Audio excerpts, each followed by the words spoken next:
Assalamualaikum warahmatullahi wabarakatuh.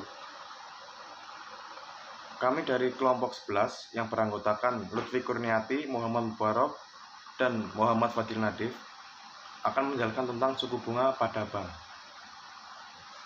Apa itu bunga? Bunga merupakan timbal balik yang didapatkan oleh kreditur atas dana yang dipinjamkan ke debitur. Kreditur merupakan sebutan bagi orang yang memberi pinjaman, sedangkan debitur adalah orang yang meminjam. Umumnya, perhitungan bunga dinyatakan dalam jumlah persen. Nominal bunga harus dibayarkan adalah sekian persen dari total pinjaman. Misalnya, Rudi meminjam uang ke bank sebesar 12 juta rupiah dengan bunga sebesar 2% per bulan. Maka besaran yang harus dibayarkan Rudi adalah 12 juta dikali 2% sama dengan 240.000. Jadi besaran bunga 2% yang harus dibayarkan Rudi adalah sebesar 240.000 per bulan.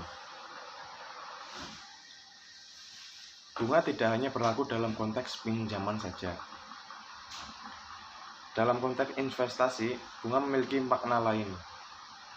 Bunga dalam investasi adalah keuntungan dari investor atas dana yang dia investasikan. Perhitungan bunganya juga tidak sama dengan konteks pinjaman, yaitu dinyatakan dengan persen. Misalnya, Dina menginvestasikan uang sebesar 10 juta rupiah dalam reksadana dengan keuntungan 5% per tahun. Maka keuntungan yang diperoleh Dina dalam setahun adalah 10 juta dikali 5% sama dengan 500.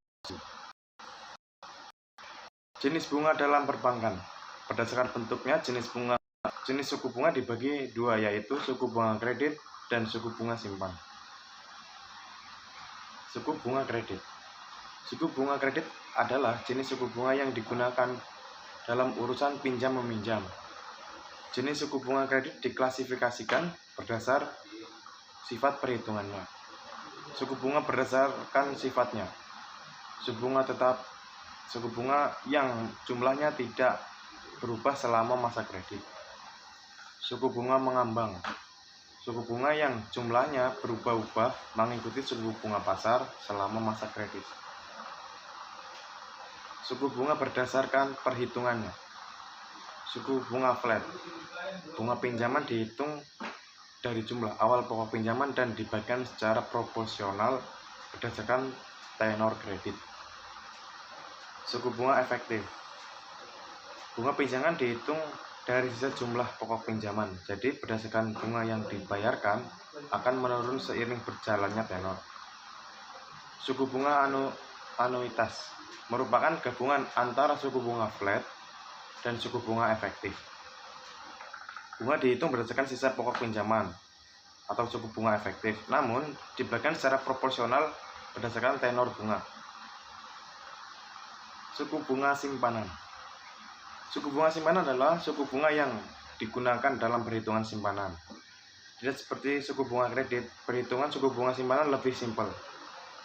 Simpanan tabungan adalah bunga yang diberikan kepada bank kepada nasabahnya berdasarkan jumlah tabungan mereka. Jumlah nominal bunga tentunya berbeda-beda antara nasabah satu dengan lainnya. Simpanan deposito adalah bunga yang diberikan kepada bank kepada nasabahnya yang membuka tabungan deposito. Jumlah nominal deposito biasanya sama karena jumlah deposito tidak akan berubah selama jangka waktu yang ditentukan. Penurunan suku bunga kredit efektifkah dorong ekonomi?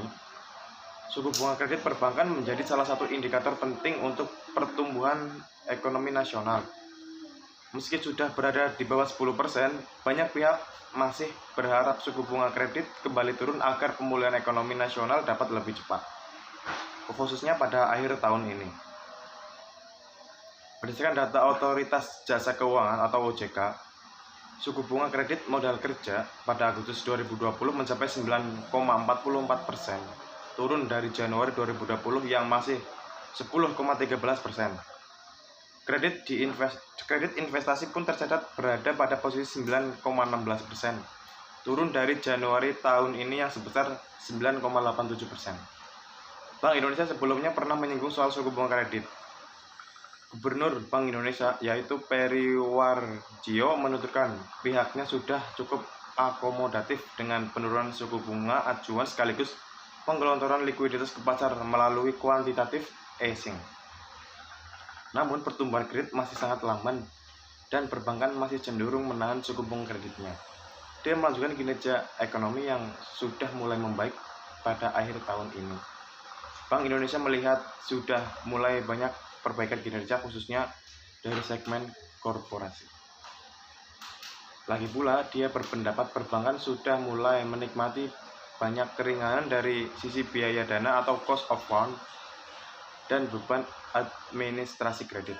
Hanya saja persepsi risiko kredit perbankan memang masih sangat tinggi, sehingga bunga kredit belum turun signifikan, kata usai RDG Bank Indonesia, Kamis 19 November 2020. Adapun Bank Indonesia mengumumkan pertumbuhan kredit perbankan sudah mulai tumbuh negatif pada awal kuartal keempat ini. Pertumbuhan kredit pada Oktober 2020 terkontraksi 0,47% secara tahunan. Tren ini terjengkal dari September 2020 yang masih mampu tumbuh tipis 0,12% secara tahunan. Meski demikian, Bank Indonesia mengapresiasi stabilitas sistem keuangan yang tetap terjaga. Rasio kecukupan modal perbankan pada akhir kuartal ketiga tahun ini berada pada 23,41%, sedangkan rasio kredit bermasalah atau non-performing loan tetap rendah 3-15%. Terima kasih. Demikian yang bisa saya sampaikan, semoga menjadi manfaat. Wassalamualaikum warahmatullahi wabarakatuh.